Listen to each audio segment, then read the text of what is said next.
This time on Ask Christian Counseling Associates, we meet with CCA counselor and professional figure skater Mathew Essigmann to discuss a personal journey of trauma, abandonment, and finding healing and identity in Christ and family life.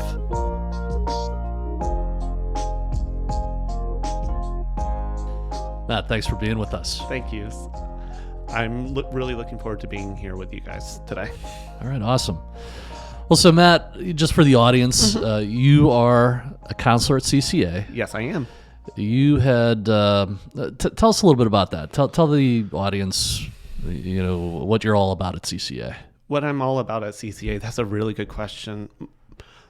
The main reason why I kind of got into counseling is because I went through some stuff and I wanted to help people who also kind of went through similar or different situations and kind of pointing them back to Christ, the person who is ultimately the one who restored me, for lack of a better term, and being able to be open with my faith has been so liberating in a counseling room. So there was a time of personal difficulty that you had, and through faith in Jesus Christ, you were brought through that and restored, and that is center to you wanting to become a counselor and helping other people through difficult times. Oh, absolutely. Yeah. So were you here at internship originally? No, I was not. I did my internship close to the university that I went to. Okay. I should know that, but we operate in 5 states now. Yeah. Including we just opened in Arkansas. And so I do a lot of the second interviews. In fact, pretty much all of them. Yep. But it's very easy for me to mix up. Right. If people are coming in at the very beginning or, we get people here who are, have been here for 20 years. Right. Or in counseling, and then they come to us. So it's all different points of their career. And I've been here for just over a year now. Okay. So it's been a little bit since my second interview. Yeah. It's been about a year. Yeah. It's wild. 2023 was a year of transitions for me. I bet. And so you moved to West Virginia. I did. For us. And we have offices in Moundsville, Wheeling, Morgantown, Fairmont, and soon to be, what's the one? Brewston Mills. Brewston Mills. We also have offices in Weirton and in Wellsburg in West Virginia. Weirton and Wellsburg. Lest I forget. So we're all over the place in West Virginia and looking to really build a network there. But you're part of that core team. And you work on our clinical intake department too. I actually don't. I just stepped away from that, actually. Okay, so you used to answer the phones. I did. And what when somebody's calling in, they could either go through the phone line and they get a quick assessment there, or you can go on our website now and just schedule an appointment right there, and you can see the bio of the counselor. And you were all part of navigating that for people. Yes. But so we had a chance because I oversee that department. I've seen you around a lot there.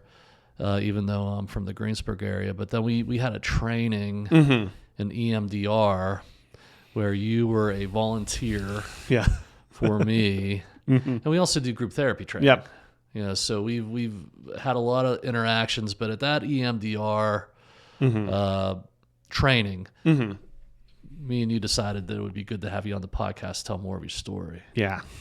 So definitely, maybe start there today. Tell me, you remind me where we were at that day. Where we were at that day. And before I go on, EMDR is a specific trauma approach or an approach to treatment for trauma.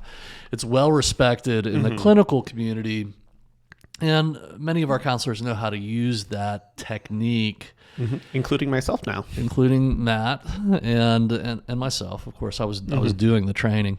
And, we've seen those kind of techniques for years and years. It starts out with Sigmund Freud. Oh, God. Really, wanting to hypnotize everybody. And there was some dramatic things. And before hypnosis, there was Mesmer. And Mesmer would mesmerize you. And there was all kinds of other techniques that are now in the dustbin of history. But I think a lot of people remember Freud and hypnosis.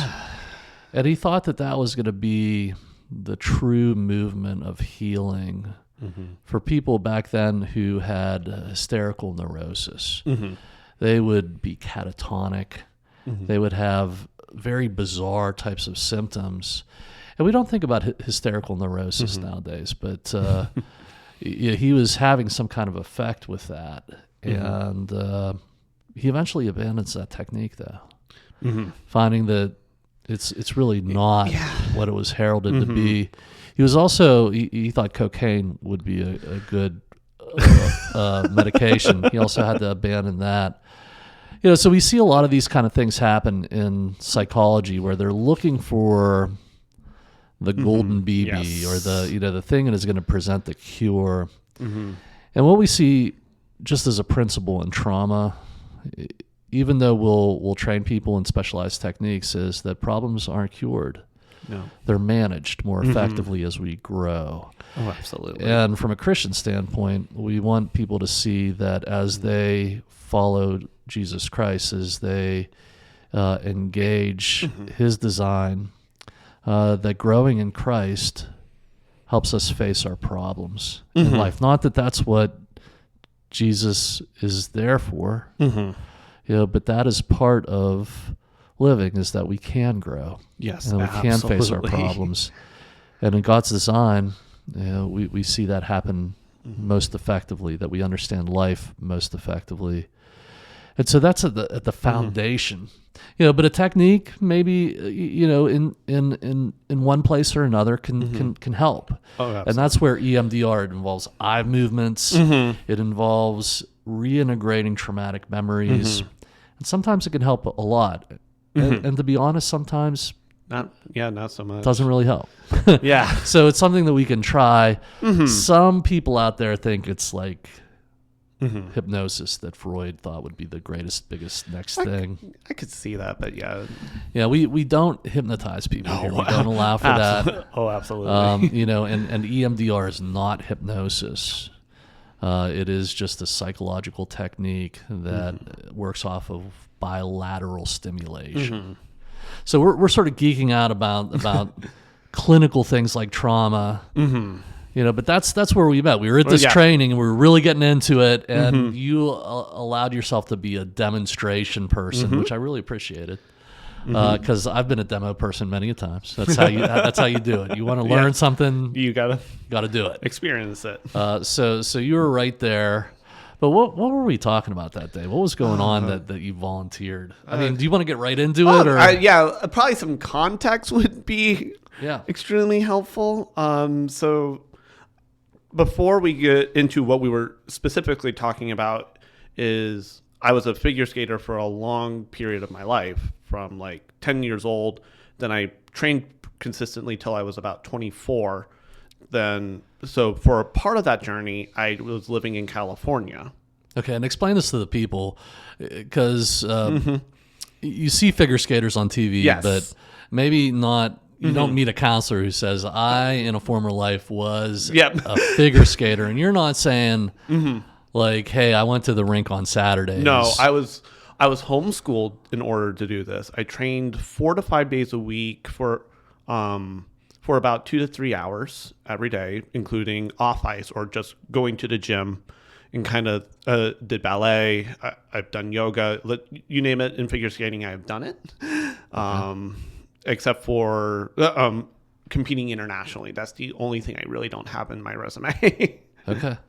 Okay. So this was competitive. Yes, it was. It was very competitive. Figure skating as a sport. Right. Now, to give people a clear idea, let's show the audience a picture of Matthew here. Matthew, you're older now, but this is, you were 23. Yes. And this is Mathew Essigmann with Michelle Kwan. Absolutely. I skated at her rink for a little bit. Yeah. So did you get to interact with her? This was her training facility. Yeah, like she wasn't training anymore, but I did get to interact with her because I accidentally picked up her drink, because she had this like activated charcoal drink, and I wasn't quite sure what it was, because I'm actually Sometimes I took activated charcoal for my celiac, because if I accidentally ate something that I wasn't supposed to eat, so I was like, oh, this might be in a way. And she was like, oh, why are you touching my drink? And I was like, oh my gosh, I am so sorry. Like, I was like, how dare I like skate on the same ice as you? Oh, like I had that mentality. And she's like, oh, no, that's fine. And she told me like where she got it and stuff like that. And like, fun fact, I actually just got off of a training session. It was about an hour and a half. So and it's California, so it's hot. So I was very sweaty in that photo, and she's very sweet. Yeah. Yeah, and that's the way I imagine her. I've seen her on TV. She's an Olympian. Yes. And she's famous. Yes, very. So you were around this kind of element. I mean, you were towards the top. Yeah. How far do you get with your career? And it's still active. Okay, yeah, it kind of came back into my life very randomly. So basically, as a single skater, I would make it to the competition right before nationals and get, and that's where I would stop advancing. So I would compete against all the male single skaters up along the eastern seaboard, from like Maine all the way down to Florida. As a pair skater, I have made it to U.S. nationals, which is very selective. It took a lot of hard work to get there. And then I also have 5 USFSA medals. Basically, I have tested in front of judges, and I've received the highest honor in 5 different disciplines. That's awesome. Yeah. A lot of hard work. And rare. Yes. Extremely. Okay. And right now, I'm currently trying to go after my 6th medal, because I actually didn't compete at the highest level at U.S. Nationals. I competed at the 3rd highest level. So I want to get that test that says that I achieved the highest honor. Got it. Yeah, it was very, very random. I didn't think I would be doing it at 30 anymore, to be honest, or after moving to West Virginia, because West Virginia is not known for their skating community. Right. So how often do you skate now? How much time do you spend on it? I skate at least 1 day a week. But if all my clients are in the afternoon, like in the evening/afternoon, I might sneak up to Pittsburgh, get a couple sessions in here, there, yonder. It just depends on my schedule. But Saturdays right now, I've been skating pretty consistently. Yeah. Mm-hmm. Okay. It's been a wonderful form of self-care. So this gives us a context of you have been involved in competitive skating. Yes. Yes. As a child and a young adult. Yes, exactly. So in California, I was kind of living in between 2 places. So like that night, kind of like in California, and I'm from upstate New York. So originally from upstate New York. Yep. So I'm like so far away from home. So there wasn't like a place like that particular night. There wasn't So what are you doing out in California? You're skating out there? I'm skating out there. And how old are you now? Well, currently in the present day, I'm 30. There, I was 23. But kind of like there was some place, like the place that I was staying at. I started to get to the point where I couldn't afford it. Uh-huh. So I was starting to kind of like just cut back on my living costs. I started sleeping in my car. Okay. So, just to while I was trying to find like a couch to kind of, crash. So, lack of better terms, you were becoming homeless. Yes. Yeah, and that's ultimately where I ended up. But this point. Now, how old were you then? 23? Yeah, I was 23. Not too much longer than you were in that picture. Yeah. I was only in California for a few months because it was just such a bad situation that I had to get the heck out of there, basically. Okay. How'd that all transpire? Maybe sounds like a better situation before that, but you went right. It was just a lot of things weren't made clear, and my partner and I started skating very late in the season, so we rushed it through. Because basically, when you're looking for a pair partner, we literally have a legitimate website called Partner Search. So I put a lot of my skating videos up there. There was this this partner out in California, and they were like, "Hey, we think we would be a good fit." And I went out there. I was like, "Yeah, I think this would be a good fit." And there was just some things that weren't made clear to me. And the hard part was my coach was very much would attribute all my progress to my weight. Like if I skated well, it was because I lost weight, and if I skated terribly, it was because I gained weight. Sure. And you have to be super skinny. Right. The hard part is I am not a skinny person. Like in that photo. Yeah, neither am I. Yeah. In that photo, I was actually 185 pounds. Whew. So that would be like heavy compared. Yes. Yeah. Yes. Very heavy. And you look very like a Right. stick in that picture. Right. Like currently right now, I'm actually over 200 pounds. Yeah. Like it's just like you're a tall guy, you know. And yeah.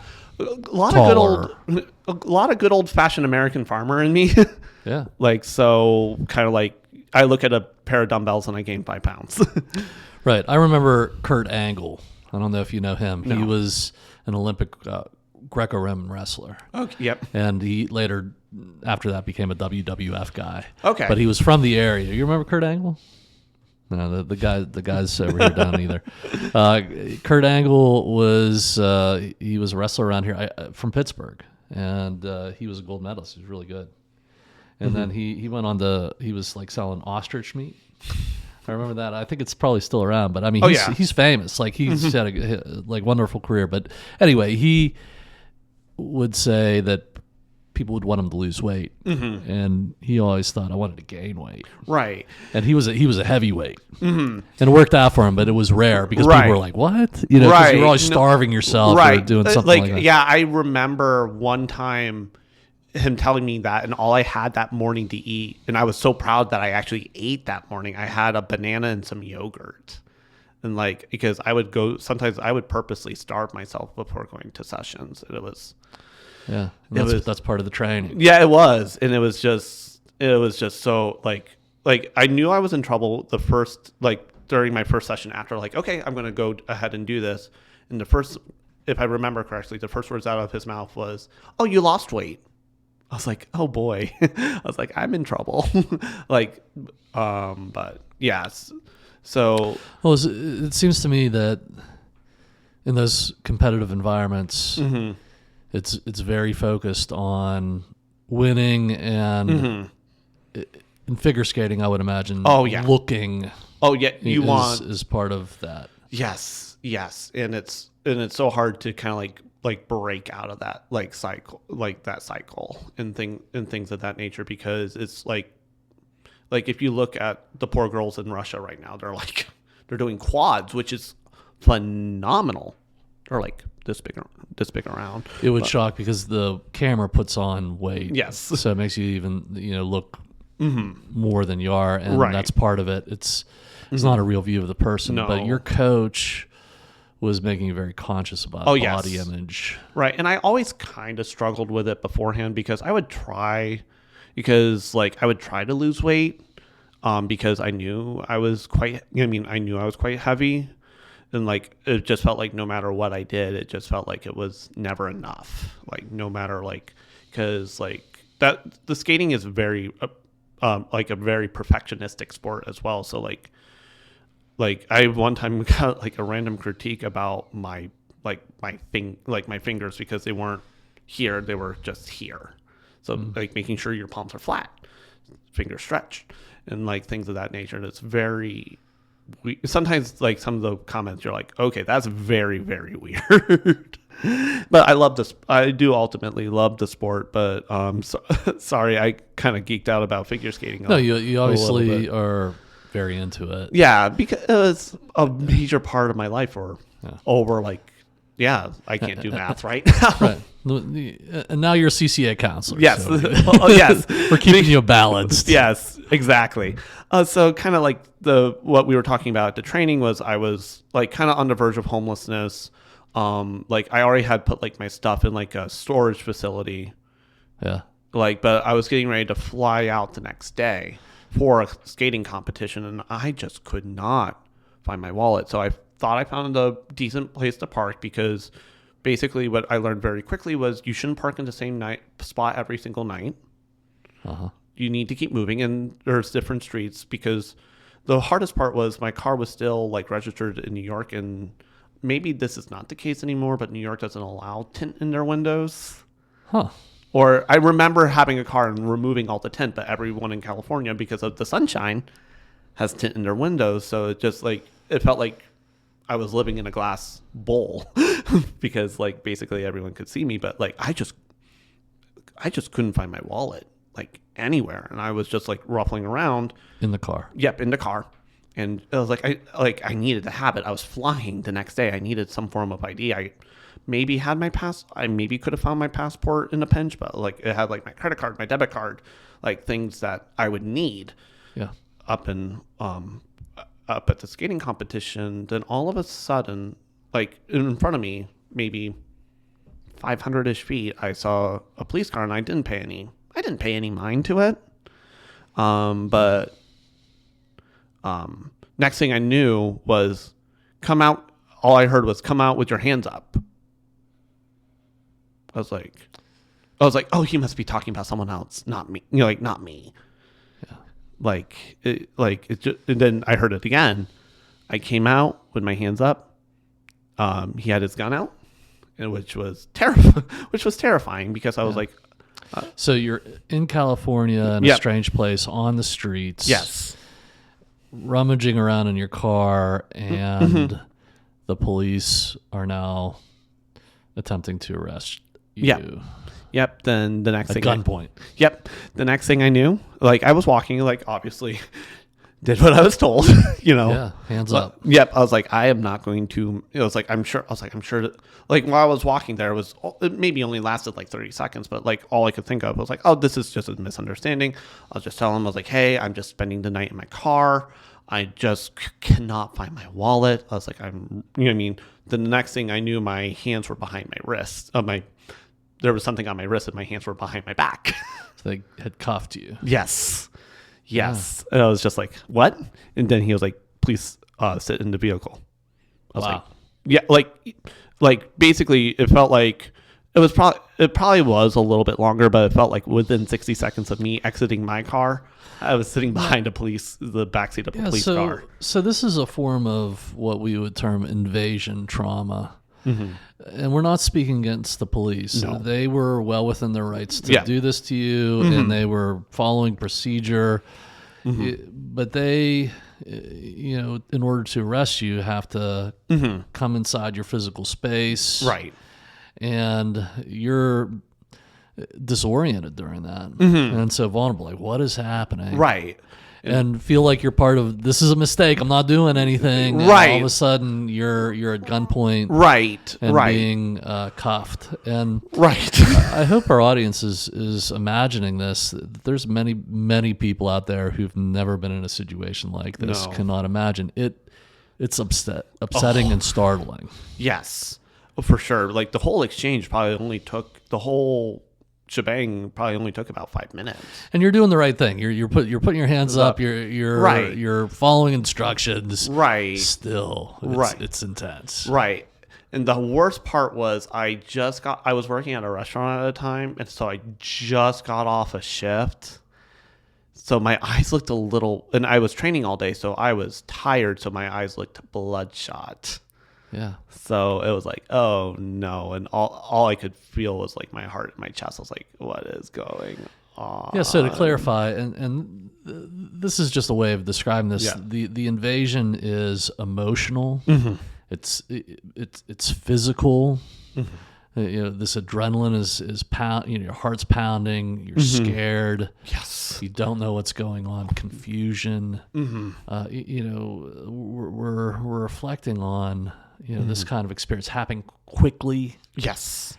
And once again, you know, even if you're, you know, you haven't done anything wrong. Anytime somebody has you in this kind of situation, it's just intense. You know, but also there was physical, like, you know, you were being cuffed. Right. Oh, and it hurts. Cuffed and stuffed. You were going to be right. put in a police car. Right. I was so scared that he was going to just drive me off and put me in like a holding cell. And I was just like, where am I going? Right. I was like, and I have a flight to catch tomorrow. I was like, there's never. Can I ask where in California? I was in Los Angeles. So you're in LA. Yep. And what kind of holding cell am I going to end up in being Exactly. 24-year-old figure skater Yes, from upper state New York? Yes. Yes, with a flight to catch to Spokane, Washington the next day. I was like for the moment, like in that moment, it's so funny. I was more nervous what was going to happen, like if I didn't catch my flight. Yeah. Like I was more nervous about that. I was like, what is my coach going to do? What is my skating partner's mom's going to do? Going to do to me? Like I was. Yeah, and so people will come to see us a lot for trauma, and it's something like a workplace conflict where all of a sudden the boss is up on you, or you're in some kind of altercation that really caught you out of nowhere. We have people who get in car accidents where a car came out in front of them.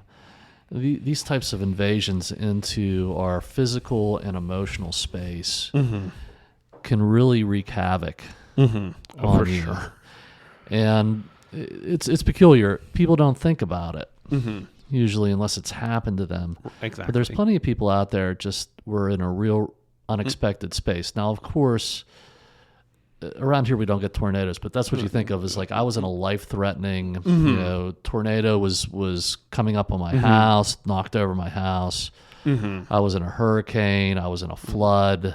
I was or a fire. I was police officers get traumatized because they're in life-threatening situations. Yes. Military people. We tend to think of those kind of things like my life is in danger. In a sense, in this case, it could have went there. It could, like at least you get thrown in a cell in L.A. like in a drunk take. Like what the heck are you gonna do? Right, like you're 24. Right, like in being like thousands of miles away from home and from my support network, like. Yeah. And you're out of resources. You can't even find your wallet. Right, exactly. And because what was funny was he asked me what I was doing in California in 2011 because apparently there's another person with my exact name who has a record. I was like, can you believe it? Right. I was just thinking, of course, because I was like, I had to really think, and it took me everything. It was like 2011. I was actually ironically in California in San Diego, but I was like, I was a junior in high school. I was like, and thankfully the police officer found my wallet, so he was able to verify my identity.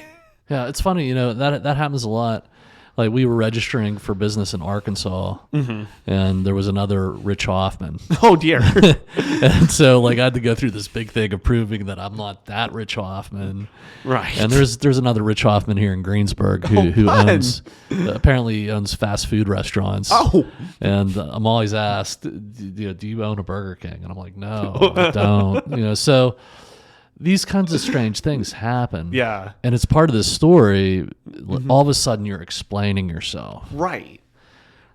With not proper ID. Right. Because that's what I was looking for. I was ironically looking for my ID. But yeah, like he had me do like a field sobriety, like in the car, kind of like back in that moment. He had me do a couple field sobriety. Like he had me follow. He thought you were under the influence. Yes, he did. Then he had me count to 30, like try to guess like 30 seconds. Yeah. And I just remembered with my hands behind my back, like tapping this because it's hard. It's not, those seats aren't cushioned. Going 1 Mississippi, 2 Mississippi, 3. I was like, am I going too fast? Am I going too slow? 5 Mississippi, 6. Yeah. Like it just you were really scared and thinking you might get this wrong, right? Because all I could because in that moment all I could hear was my heartbeat, and obviously all my adrenaline, all the cortisol was flooding through my system.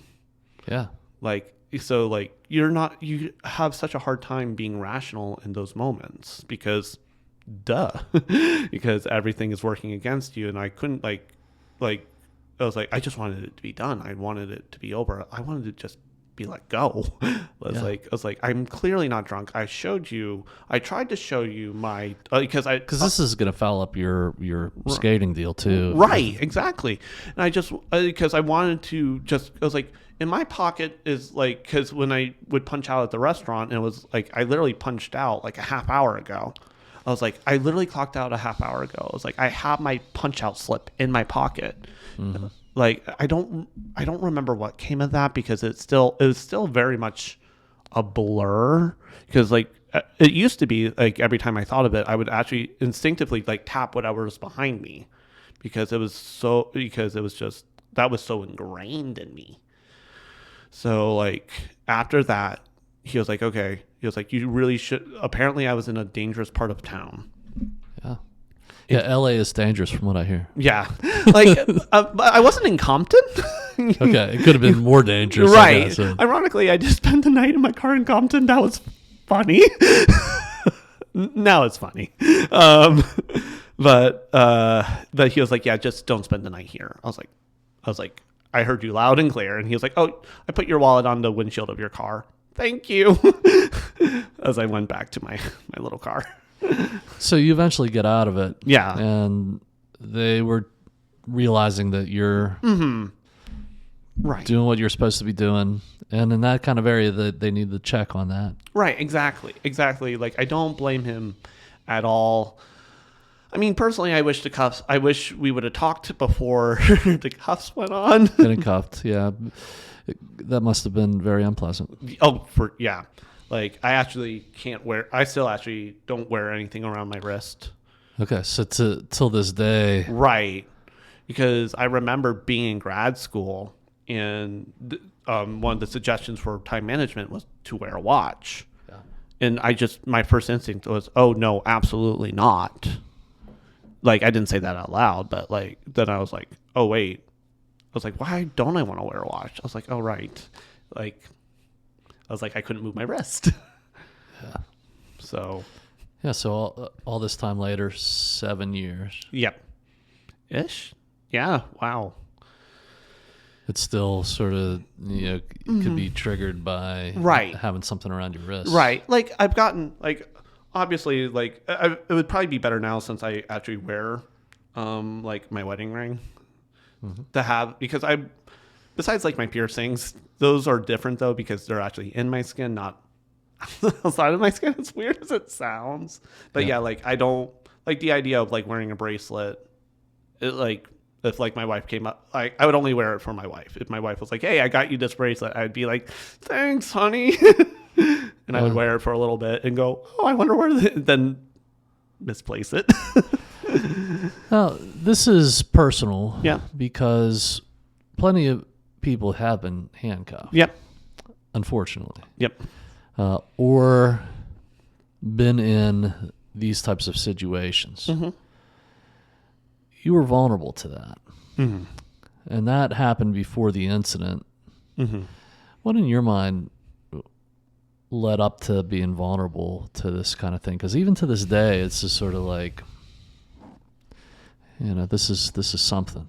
Mm-hmm. Does that make sense? Yeah.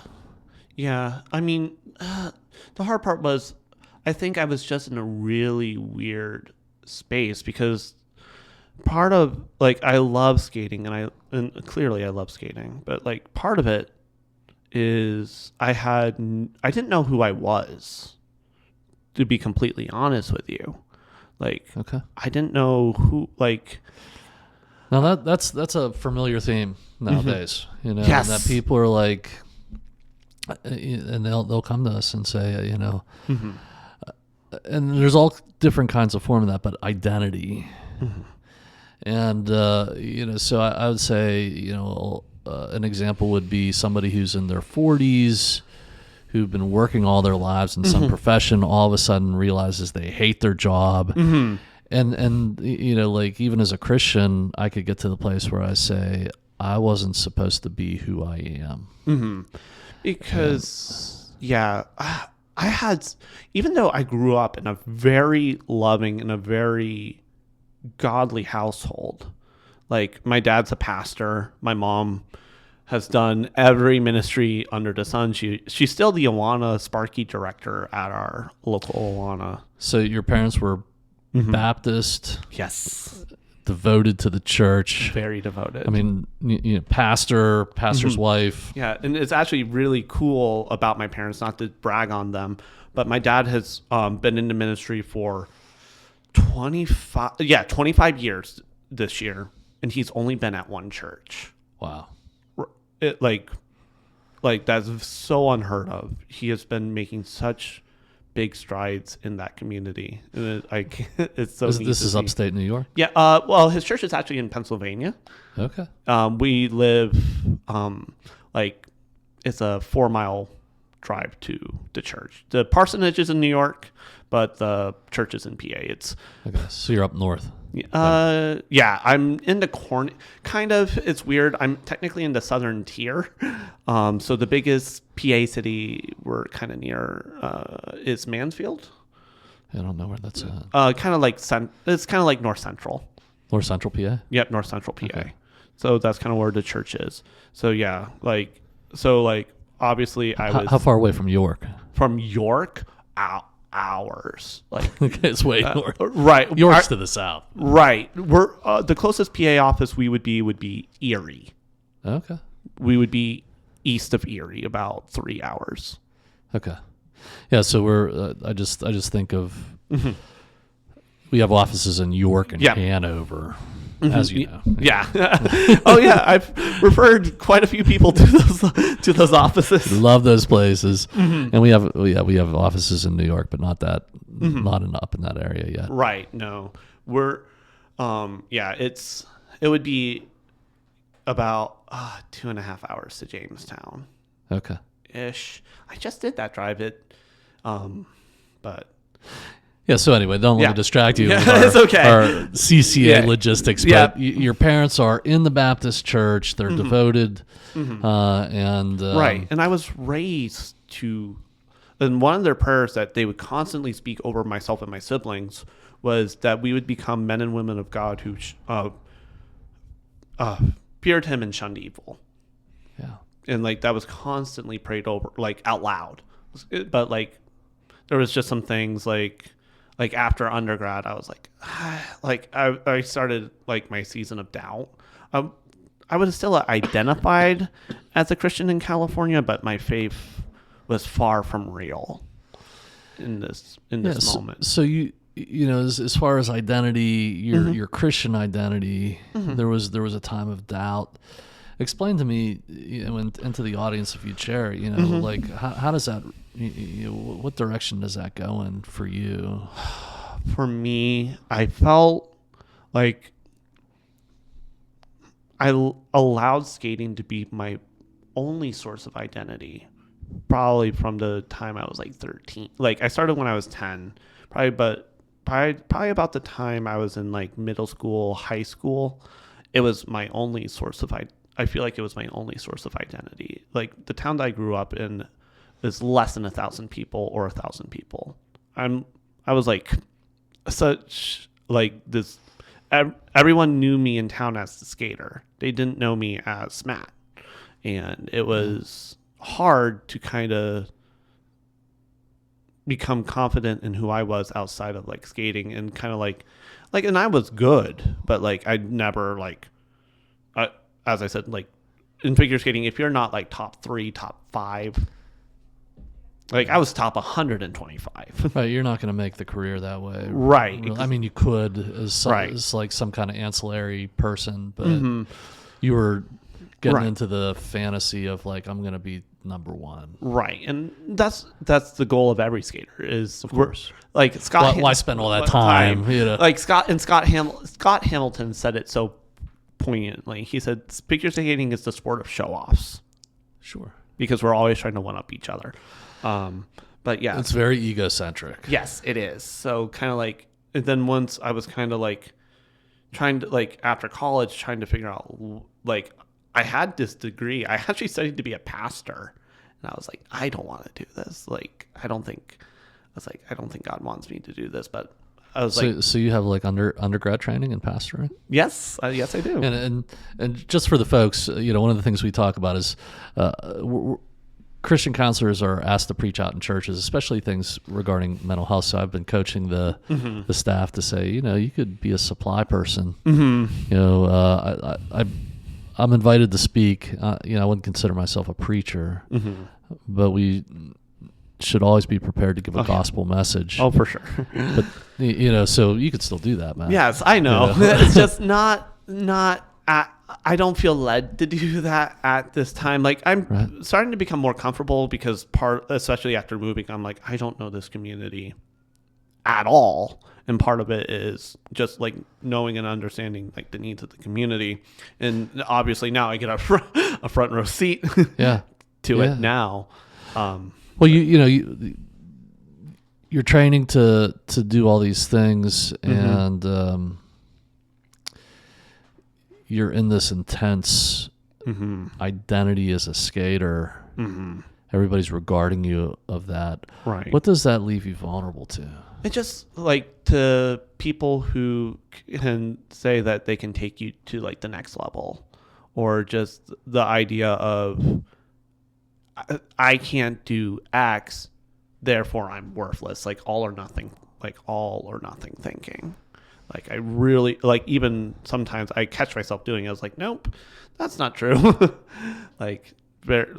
very much. I was like, I had a bad day, therefore I'm bad, I'm terrible, I'm trash. that kind of thinking, and just kind of, as I said, like you're kind of like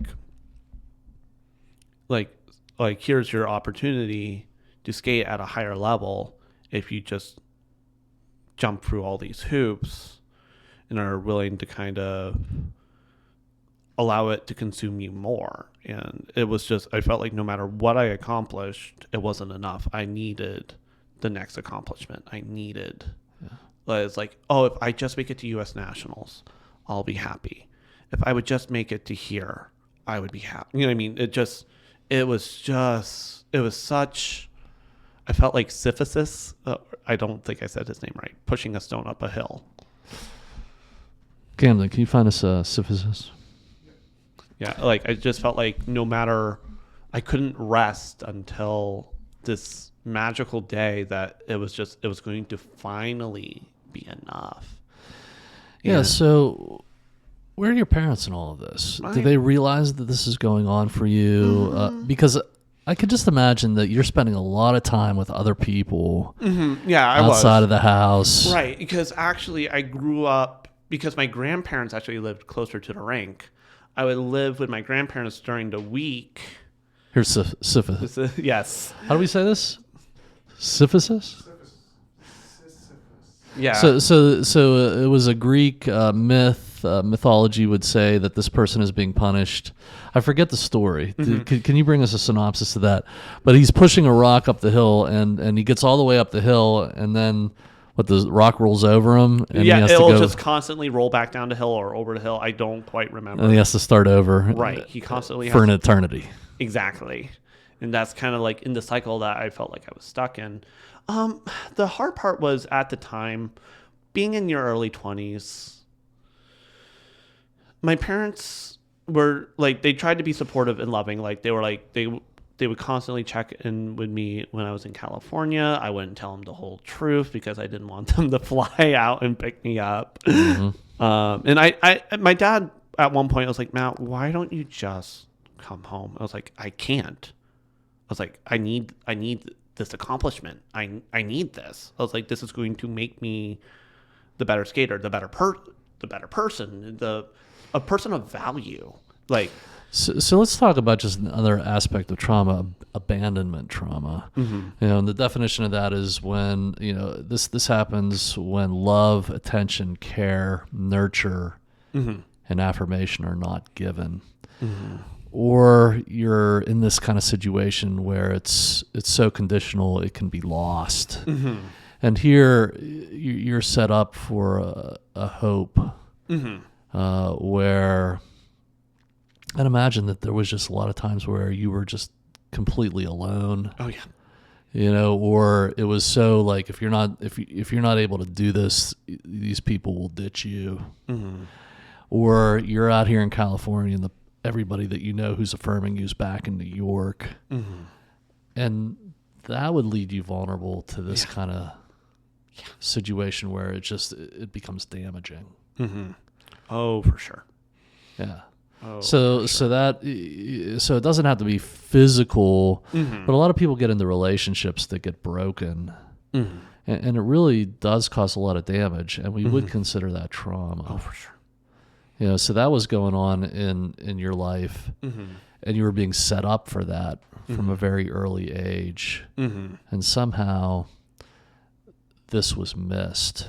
Now it brings up to me a very complicated topic. Oh, yeah. And that is I see the kids in church who are in their sports gear. Mm-hmm. I gotta go, right. And they're spending hours and hours and hours in a sport, mm-hmm. Exponentially more than they would in the church. Mm-hmm. And really, mm-hmm. Where we find our identity, right, is in family life, in mm-hmm. our family, like who we are. Mm-hmm. That's your name, right? And then your spiritual family in the church, that is mm-hmm. your future. Mm-hmm. And here we are in a culture that values what you're engaging so much more, mm-hmm. and says this is where you're going to find your true happiness, but right. only a very few right. people right will. Exactly. And it's not that I regret, I love, it's still a major part of my life today. So it's not like it's weird. Obviously there would be some, things I would do differently, but I would still be a skater Sure. At the end of the day. It's such a hard balancing act. And yeah, so I don't know. I mean, I don't know if that resonates with you at all, because here you are, you're right. you're still in this, right? And what I'm saying is, mm-hmm. I'm an old man now, right? But all that, professional athletics, mm-hmm. Life in athletics, that's gone for me, really. Right? But I still know 50-year-olds who are right. out there trying to compete, and it's everything. Mm-hmm. And there's this thing in the culture that says that's how you really make it. Mm-hmm. So everybody's involved in football and baseball, mm-hmm. and I don't want to sound too old school, but mm-hmm. let me test this out on you all. And I'm talking to the guys here, who are off screen, that honestly, when I was a teenager, none of that existed. Mm-hmm. Even if you were playing football for the high school, you had a 1 hour practice 3 times a week. Mm-hmm. And then the generation that came before that, they didn't even have that. Mm-hmm. You just went to work or you didn't, and mm-hmm. you finished school. Right. That was it. My grandpa wasn't allowed to do sports. He had farm work to do. Right. They wanted him. My dad was telling me look, you're not doing it. It's such a as someone who was deep into athletics, it's thankfully my parents did try to balance it out. I still had to go to youth group. I was only allowed to miss 4 Sundays a year for skating. Wow. That was it. So you were a strict Christian upbringing, right? I just see how far it's gone. No, for sure. I know a lot of parents are out there being like, man, you mm-hmm. you could have made it. I want, that's what I dream for my child. Right. And I just remember, I don't know why I think of this, but I think of seeing an advertisement in the 70s, and they have a guy in a 49ers uniform, mm-hmm. a football uniform, and it's like a Manwich mm-hmm. magazine commercial that says, "I'm eating healthy." And he's eating this big manwich with a bun, and that was mm-hmm. just how into it we were. We didn't know anything about anything. We were just playing, right? Right. And it's so hard. It's so interesting to look at the elite level of athletes, like Michael Phelps, most decorated Olympian, I do believe. Someone can correct me if I'm wrong. Had to go to counseling after he was done.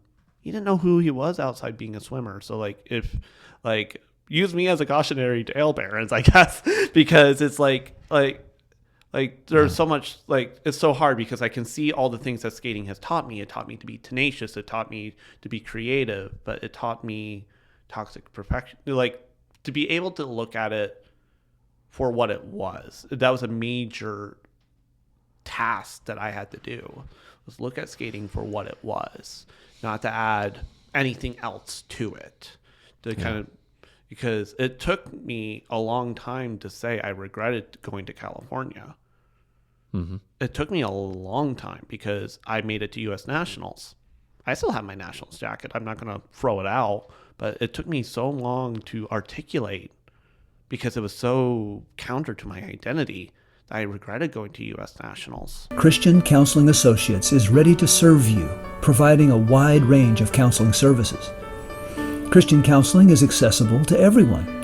We serve both Christians who want their faith integrated into the counseling process, or those holding any beliefs or attitudes toward spirituality. With many years of counseling experience, our counselors are professional, licensed, highly trained, and rooted in their commitment to their church and communities. CCA is able to provide a full range of clinical counseling services. For more information, visit our website at www.ccawpa.com. You said that you felt like Sisyphus. Yes. And we have the Greek story now for the audience, but to bring you back to that, there was always something more, that you could do. You do one great thing, it just sets you up to do another, and so in Greek mythology, Sisyphus was known for his punishment in the underworld. His eternal task was to roll a boulder up a hill, only to watch it roll back down before he could reach the top.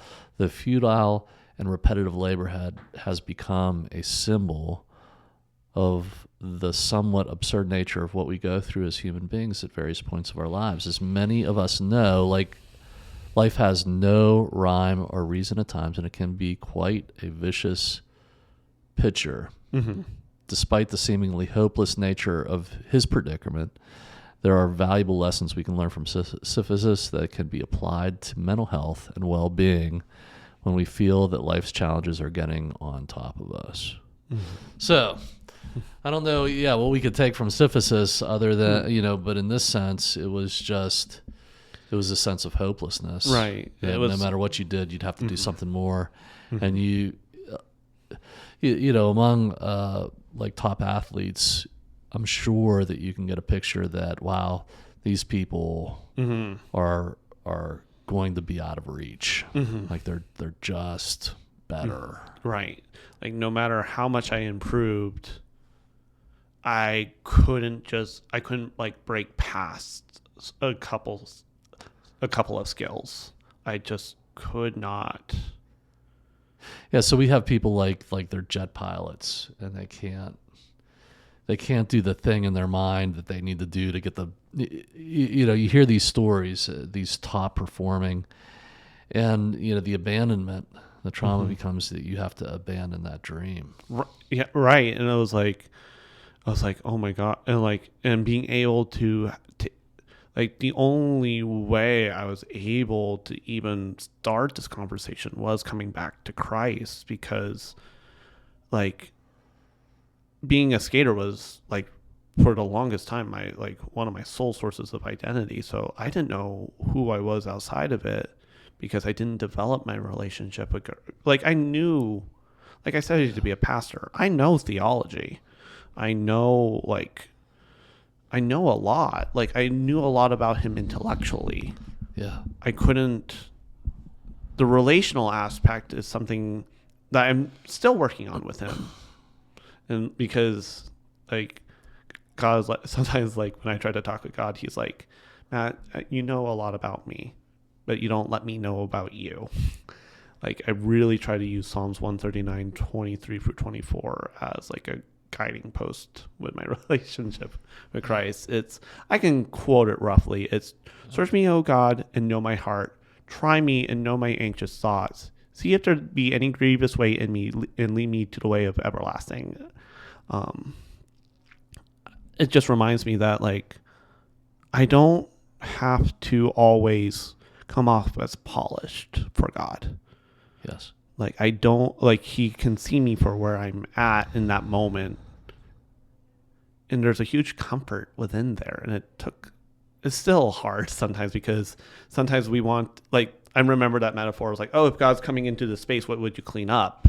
To get to the point where to say I wouldn't clean up anything, to allow him to see me in my despair. When we think about abandonment, and returning to faith,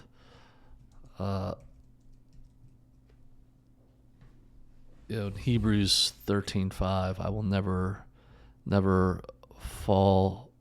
I will never fail you nor forsake you, or I will never leave you or forsake you. We reflect on that there are so many, more deeper things about us than what we're doing.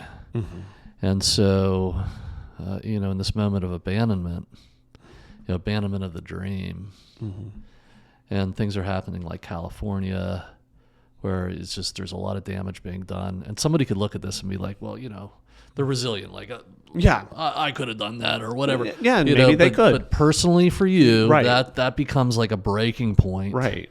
And it comes a point, like, what heals is knowing that I'm deeper.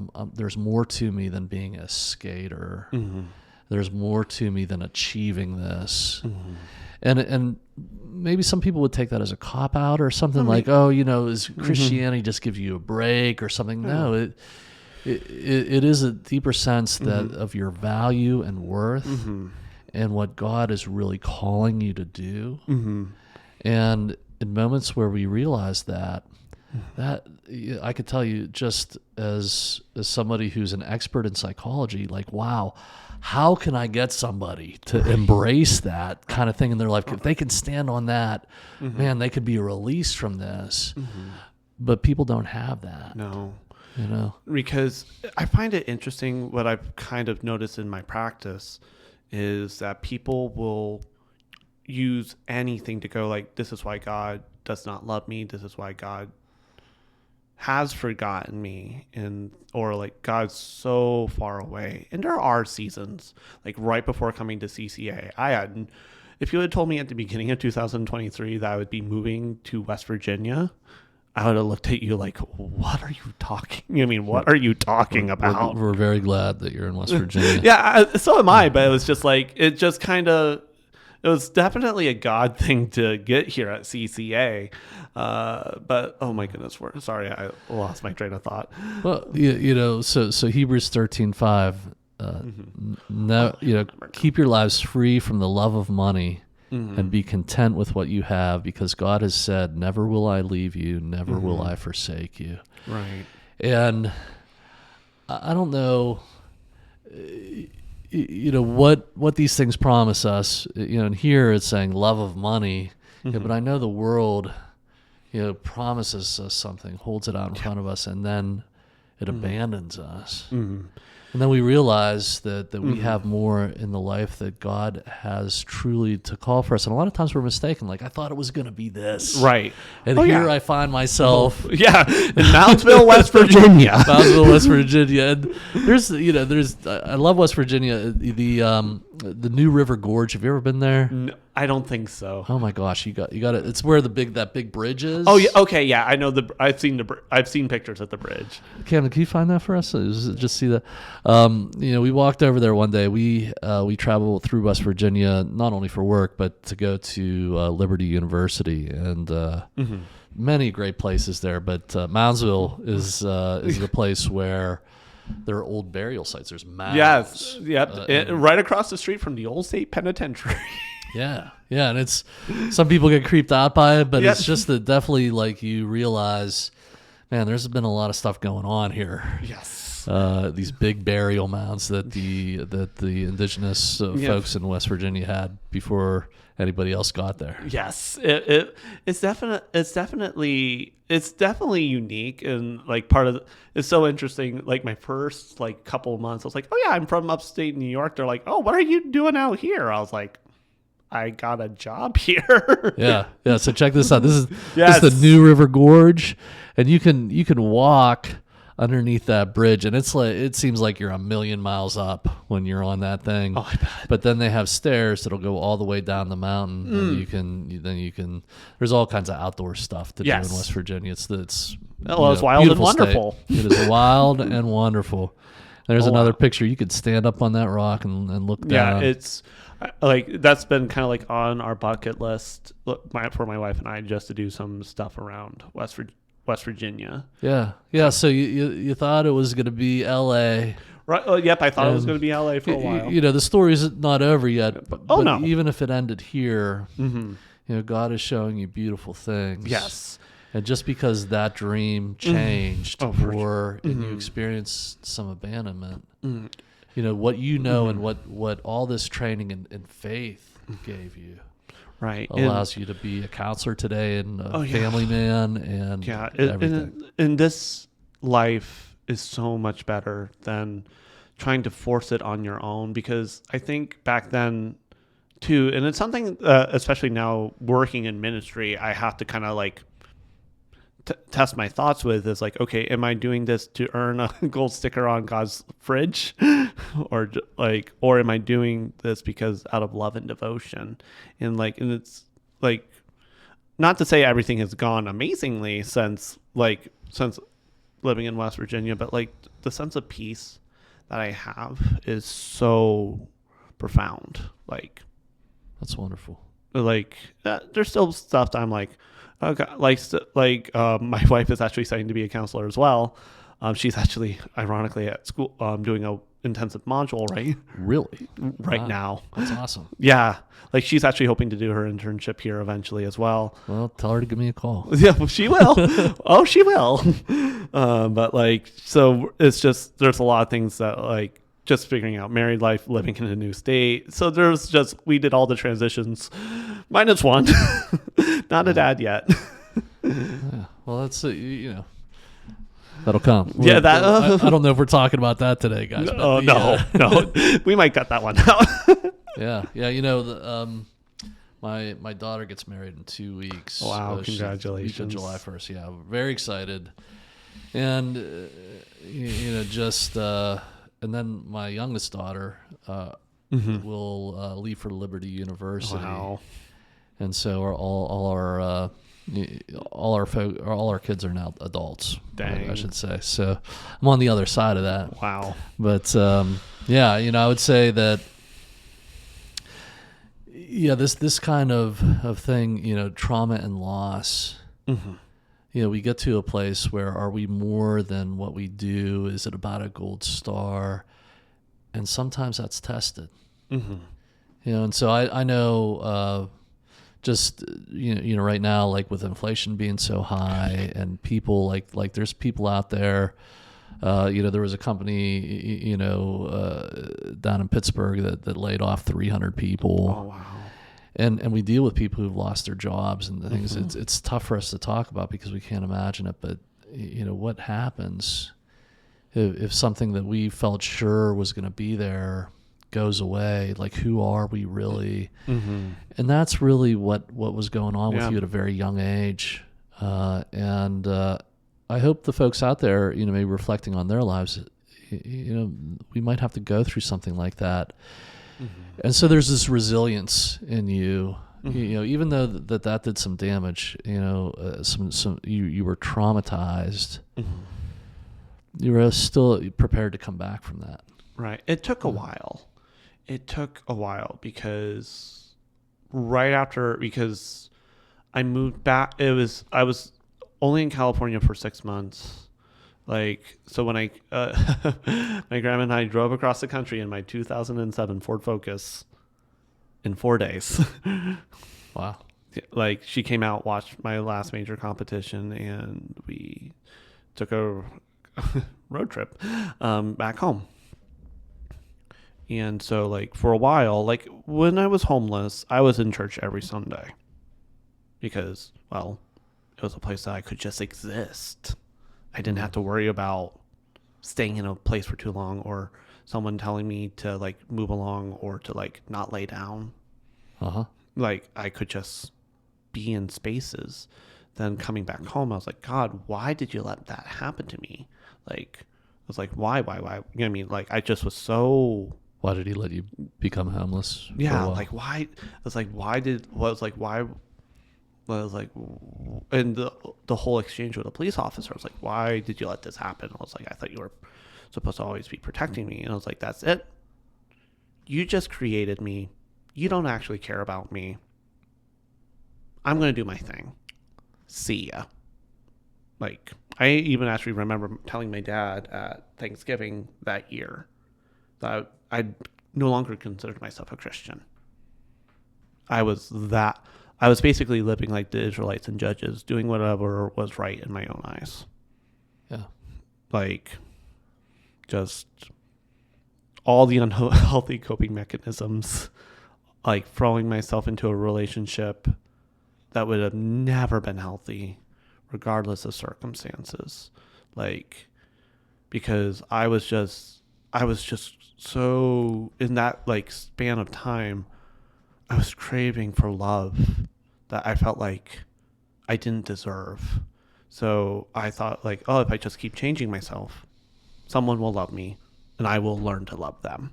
Now, you know, a relationship that's, you know, regardless of circumstance, you know, would you feel comfortable sharing more about what that is? Yeah. I actually dated a man for a while. Okay. Yeah. So, and then also, this is for free. Don't drunkenly download Tinder. Okay. Don't do that. Don't do that. Because, yeah, that just kind of puts you in a spot that, that's not a good place to end up. You're not exactly in a good frame of mind when you do that. Yeah. So in what you just said, as we engage that, I'm sure people's minds are sort of exploding. Probably. Or, you know, just thinking a lot of thoughts about what this is. But you're saying that this would be wrong regardless of circumstance, but you had that urge and it had something to do with what was going on. Talk a little bit more about that. What was it for you?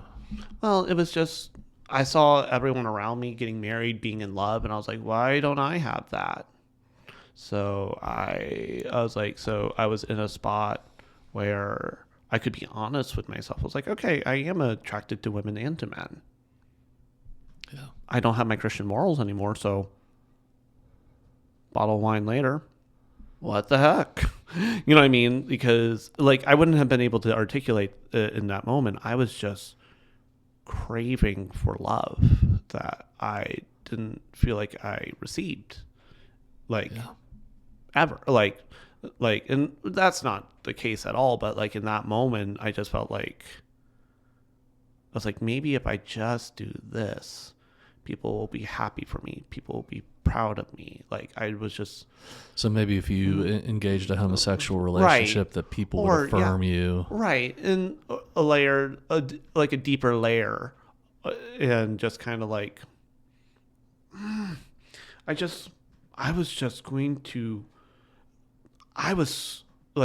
so thankful that the person I dated was not abusive. Because I could have easily slipped into an abusive dynamic.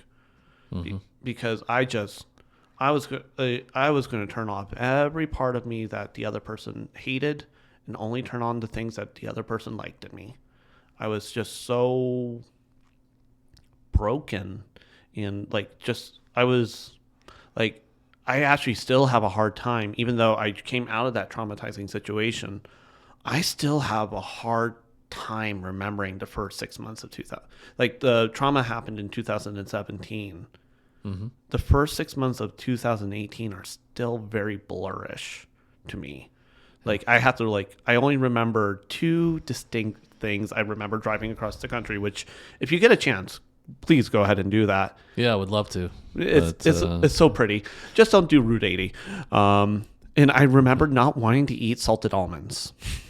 I only wanted raw almonds because I was still coming out of my eating disorders. So there's times in your life that were a blur, but this was, after the California incident and the abandonment of the dream, being homeless, you're going back home, you tell your parents, I'm no longer a Christian. And it was, there was urges that you had that before you would say, I'm not going to do that. Right. Now, you are. Now, there's an element of our, country and I guess the world now that would say, like, look, this is who you are. Right. What would you say to that, just personally? And personally, we're not talking being professionals now. We're just saying, like, what was your personal experience? My personal experience is after coming back to Christ, I realized I can serve my God through my sexuality. As weird as it sounds, like because I'm obviously now married to a woman. That attraction didn't go away the moment I put on a wedding ring. Yeah, like it's not the power of Grayskull, you know what I mean, at all. So we're talking Masters of the Universe, Powers of Grayskull. Yeah, like it's not like oh wow, this like all the urges and attraction have gone away. And I was like, no, and it's something that I had to be upfront and honest with my wife before I even started dating her. I was like, hey, this is a part of my past. If this is a deal breaker, we shouldn't pursue this. Right. You're doing the right thing just by being transparent about history and challenges. Right. And so your wife, dealt with that with you. Yeah. And she was like, yeah, okay. And she was like, I was like, I still want to get to know you on a deeper level. I was like, oh, okay. I mean, okay. Because the fact that I'm married for almost a year now, it's wild to me. But basically kind of to go back to it is I know what it's like to live a life based on your own pleasure. You're always going to come up short. There's always going to be an experience. We can all do that. It's not the answer. Right. And I think whatever we want. Right. And I think Christianity is one of the few things that will allow you to just exist and be in the arms of your creator, to be held. And it's hard to get there sometimes, but when you allow yourself to kind of just, no matter what you are experiencing, good, bad, ugly, allowing God to just breathe through whatever you are experiencing, it's so freeing. Yeah. It's liberating. So this is a controversial question. Yes. But what would you say to people who, they have that urge to, get into a same-sex relationship or take on a different kind of identity than what they were born? And the world is saying, what would you say? I would say the thing is, I would just encourage them to really dive in who Christ says about them, because I wasn't able to articulate these urges as a teenager, but growing up, I always knew something was up. I mean, being a figure skater probably was a major clue in, but it's not a very masculine. No, it's thing. Not. Okay. It was funny. I actually did do a skating competition with a beard and all my piercings, and I was looked at like I had. You stood out. Yes, my mountain man beard and stuff like that. Mountain man's figure skater. Right, exactly. So but I always felt like a second-class citizen of heaven. Because basically, and unfortunately, this is something that I would tell the church, please do better, is society and the church kind of tell us that you can't have the struggle and be a Christian at the same time. Everyone is broken in their own unique ways. And I would just encourage to allow God to speak through your brokenness. because it's amazing what happens after you feel like when you find the basement of rock bottom. Yeah. That's a tough place to be, but it's also a place where a lot of things can happen. And I would just cry with you because it's so hard. Like, I actually lived with a couple of guys, like in grad school. I finally had a bachelor's apartment. He constantly asked us, like, how are you attracted? Like, he didn't get it. And he was like, why do you have this attraction? I'm like, how do you breathe? No one teaches you how to do certain, like we come out of the womb already in a broken state. No one teaches us, like, maybe that's my Calvinistic theology coming through. It's no, for you, not an event that happens, right? Or things like that. You just realize this vulnerability, right? And it stretches back as far as you can remember, right? Like so you're choosing to say, like, I come out of the womb broken. And another thing, not even that, like, not even more than just that, my entire sin nature. I mean, out of the day that I was born, I needed grace. I needed God's grace. Yeah. And so speaking out of this personal experience, and saying that, let Jesus Christ talk through that brokenness.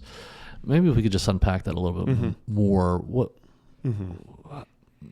What would you tell us further about what that means? It's just sometimes, and maybe this is just my own experience, but sometimes I've noticed, like, when we go to church, what's the first, like, I was like, oh, hey, Rich, how are you doing? How would you normally respond? I'm fine. Right, exactly. And sometimes we do that to Christ. I was like, oh, I'm fine. Yeah, so there's the brokenness can become a shield where nothing can get through. Right. But you're saying, let it through. Right. Jesus will speak to you through that into something deeper. Right. And no matter what, like, our shame can look, like, my shame looks different from your shame, from anyone else's shame. But, like, Christ wants to sit by our shame and wants to redeem it, and being able to show us, like being able to, like, sit there and allow him to love me, like, because it's so easy for me to go, like, oh wow, that was a terrible day at the office. Well, God, why did you call me to do this? Why did you do this? It's like, why did you call me? Why did you choose? Like, again, sorry, Calvinistic theology a little bit. Are you Calvinist? Technically, okay. Baptists are very weird. Yeah, I get it. I mean, Baptists are very weird. Like, but I was like, why? I was like, I constantly tried to sell myself short to go, like, I don't deserve your love. I don't. I did. And the thing is, being able to, then Jesus reminds me, I have done nothing to earn his favor, but he gives it so freely every time I ask. In those moments of, like, God, like, I'm hard pressed from every direction, I feel like a jar of clay. He is there beside me, and he elevates me. Yeah. He elevates wherever I'm at. So audience, what we're exploring is, things that are deep in the mind. And what you're seeing is, in both of us, we're not perfect. Oh, no. There are things that might not sound perfect, but I would say, as an expert, like, wow, if I could have that going on in somebody's mind and have them face life, and I'm not a gambling person, but I would put the bet down on that. Yes. And I know that is what Christ is doing in us and through us, and that when you engage him, when you engage the body of Christ as a believer in a church, that grows in you. Yes. And it doesn't guarantee us that you're going to see somebody with a halo above my head, but... Just ask my wife. But what we would say, and I would say even in the research, that has the best chance. Mm-hmm. And that's in you, Matt. Yes. And that's what you're describing. Right. And it might be something I was like, again, kind of like a cop out, but I was like the difference, it would be so interesting to have the guy who just came out of that experience and the guy who is living the prodigal and myself to all sit down in that conversation, because it would just to see. You mean you're looking back at you right years ago and right having a conversation with yourself. Yes, I've done that before. It sounds psychotic, but like sometimes like sounds like it'd be a good book or something. It would be because sometimes like especially when I was healing, because like I needed some like, and here's the thing too, if you need help, like please reach out, like because like that's like I didn't do counseling through CCA, but like I had an amazing Christian counselor who just, because for the longest time I would have told you California didn't affect me. Mm-hmm. It made my dreams come true. I probably wouldn't have said that, but like it's like, oh no, it's like I'm no different. That's what people want to hear. Right, exactly. And it was so not the case. Yeah. It was so not the case. So like being able to, be like when you're kind of like starting that healing journey, like on the other side in the middle of it, because healing from trauma, sometimes we have like I jokingly call it with my clients, the Pinterification of mental health. Like if like you like Google self-care, what comes up, like bubble baths and stuff like that. It's like, well, that's interesting because, there's this, maybe a whole nother podcast, you encapsulate what happens in your mind and your heart and how you live forward. And now you're married mm-hmm. and you're engaging family life and the challenges continue. Yes. So, it doesn't stop. Sisyphus, we're right, but we're always pushing a rock up a hill. Right, in some sense, there will be more. But right.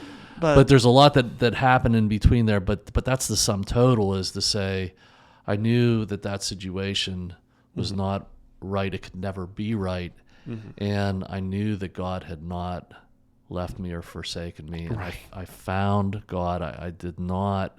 Mm-hmm. Give up. No. And here I am today. Right. In my life. Mm-hmm. And that's our deepest hope for anybody who comes here, is that mm-hmm. we can face the realities of what our life is. And mm-hmm. that's what you describe. Mm-hmm. And I could, we all have a story. Oh, for sure. And so I hope that the audience today appreciates a real story, and that we're considering our real story and what mm-hmm. we have to face. Because mm-hmm. when I think of what you're describing, I think of all the challenges I'm facing. Mm-hmm. And I don't think any of us are sitting here saying, I have no challenge. Right, no. If you do, please let me know, because I want to make a counseling paradigm based off of your life. Right. And certainly I agree that having a counselor in your life and having the church in your life. Yes, I needed both. Yeah. I needed both. Like I couldn't have done it on my own. Then surrounding myself. The hard part was the church at the time I was going to. I really couldn't attend their small groups but I purposely chose to surround myself with people who kept challenging me, like allowing like my professors and my classmates to just continuously breathe life into me. And like that was huge. Yes. And the hard part is like, especially when you're not used to allowing people to like breathe life into you, it feels like weakness. Like living, like we talk about, especially it's a huge thing in mental health right now, living in community. Living in community. But sometimes it's like we want to either take all we can get from the community, or we don't accept help from the community. I landed a little bit more in the latter. I was like, I always wanted to help out, but to allow people to like to breathe in, like, because I wish I could say that ever since I became, for lack of a better term, a true believer in Christ, that my life has been sunshine and rainbows. And I'm like, I wish I could say that too. It's really interesting when you're working with a new Christian and everything is like new, and you're so excited for them, but you're just like, was like instilling in them early that God's with them in the middle of their trials, because it's right. We will have trials. Life Right. is real. The struggle Right. is real. It's reality. right. So there's this sort of like we talk about counseling here a lot, as you know, but like you said, that how we're going to deal with this is put you on a vacation, take a bubble bath, Right. give you the plush toy to hold, Right. So I wanted to ask you about today, because we are talking about trauma informed Yes. counseling. It's a buzzword, and so Camden, if you could bring this up, just Matt, what you think about all this. So this is a buzzword. We're experts in trauma, and me and you have trained in trauma approaches. Yes. In the group that we're in. So Yes. we're in the same rooms and Yes. and trainings, but there's this term that's being used to say you should be trauma informed, and I think it's a good movement. In some respects, it says So we were trying to explore this, but what does this look like to you? Like, what does the trauma informed movement mean to you? I mean, like, the hard part is, like, yes, we need to be aware of our client's trauma, absolutely. And it's to build that, like, safety. Like, that's the biggest point, is to build safety. Even though someone might be in for trauma, they might not be ready to articulate it. And sometimes it's amazing what will happen after a few months of counseling, and you're just like, your client will say something and you're like, the mask slips off for a little bit, and you're like, I was like, you didn't think that was important? But like allowing but something that the main reason why I want to build safety is to deal with the to deal with the ugliness, so that we can, because the problem is when we say transparent, like especially transparency, the problem is it seems like a lot of people want their healing journeys to be a consistent upward trajectory. Mm-hmm. Yeah. And trust me, as their counselor, I would love that for all my clients to just constantly going up. But sometimes, like, looking back at it and like tearing down, like, and allowing your brokenness to be like, if you're going to allow other people into your brokenness, you have to feel your brokenness. Yeah. I couldn't agree more. And so there's some good parts in this, as you can see in the paragraph, and thank you, Camden, for bringing this up, that trauma-informed care values trustworthiness and transparency, peer support and mutual help, collaboration and mutuality. So there's this aspect of sharing this. But I think sometimes people take this information and become misguided. So it's also, I don't want to trigger you. This person is traumatized, so we have to watch our language. And all these kinds of things can become very avoidant. Right. Like what we just did today. Why do we talk about things? Well, it's a form of facing it. Right. And I would be sensitive to, like, if you were had an extreme trauma, and I began to see that was harming you, right? I would pace it out, right? Exactly. I'd be like, hey, let's just sort of slow down, right? Exactly. But it's not like, hey, we can never talk about this. No, because not to interrupt, it's something that I've been listening to, The Soul of Shame. I forget who wrote it. Something that like stuck out to me is, you can't guillotine your shame. You can only rewrite it. If we don't talk about our shame, if we allow our shame to like control us, we can never become the victor over it. That's wonderful. Yeah, I completely agree. And as we share this today, there's a chance that some of that can be rewritten, because you open yourself to feedback that just like, when you talk about it, makes it real. You face it again, and you have a chance to grow. Right. And again, like we have to be wise about Oh, that. yeah, like because and the thing I like about being trauma informed is that sometimes I've seen people that in a trauma become so revved up and so reliving. Right. And especially in times where something very damaging was going on, or it's repeated. You'll see people have a tough time with it. Oh, for and sure. you have to become get a sense of that. Right. But like as we talk today, it's obvious that you've gone through some healing steps, and you're managing it, and that you can face it. Right.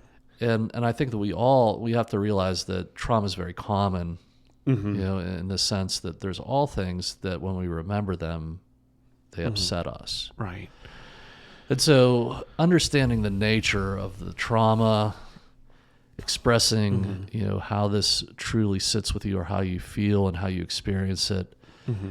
And then, things in your mind that were demonstrated, knowing that you will heal and that God has a design of overcoming to glorify Him. Right. But we can be part of that. Right, exactly. And sometimes we might feel like we wear, like, especially when you start healing, you might feel like you wear your brokenness on your sleeve.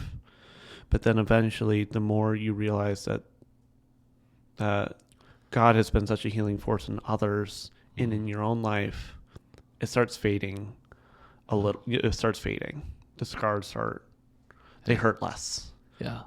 And it wasn't our goal to get into that today. Oh, yeah, no. Because we have, oh, yeah. Some great books. Like we just had Tim Murphy, and tell us the name of his book again. Was it The Trauma Cure? And we really went far into treatment of trauma. But what we would highlight today, if you have been listening to Matt, just has a great ability to engage painful parts of his life with honesty and transparency. And we do this because we know that other people are out there living in private shame, and feeling trapped in that, where you found freedom from that. Yes. And the story is not over. We continue to grow and engage, but that's how you do it. Right. And there's a difference here between, just I'm going to keep this to myself versus I'm going to be transparent and open and let people walk alongside me.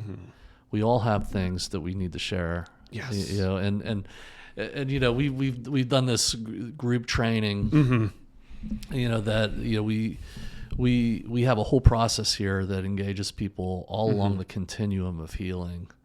But it takes transparency and accountability. And it sometimes takes a while to get there, and just sometimes it just starts privately, just being able to go, God, I'm not okay. It takes, but sometimes it's that first step. Yeah. And it's the hardest step. Absolutely. And, so we want to be trauma informed in a wise way, but in a biblical way. Again, we'd encourage our audience to look into some of our other podcasts that we've had on trauma. And Matt, it's just really great to hear your personal journey in trauma and how you've healed, and now you're a counselor helping other people heal. And you're doing a great job. Oh, thank you.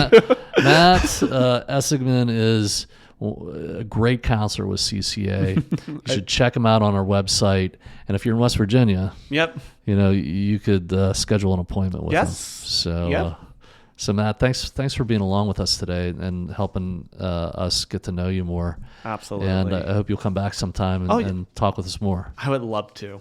Okay, well, hey, we just have a tradition. Our guests will come and pray for people. Maybe if you just pray for the people out in the audience who might be sharing in some experiences of loss and abandonment and trauma. Please end us in prayer. Yeah. Gracious Heavenly Father, Lord, I come to you with a humble request, Lord. To anyone who's listening, who has resonated with any of the stories that was told today, Lord, just please make your presence known to them. Lord, whatever struggle, whatever, no matter how big or how small or how long ago it was, Lord, just please be with them and just fill them with the grace to start their personal healing journey, Lord. In Jesus' name, amen. Amen. Amen. Matt, thanks for being with us. And folks, thanks for being with us. We'll see you next time. Thank you so much.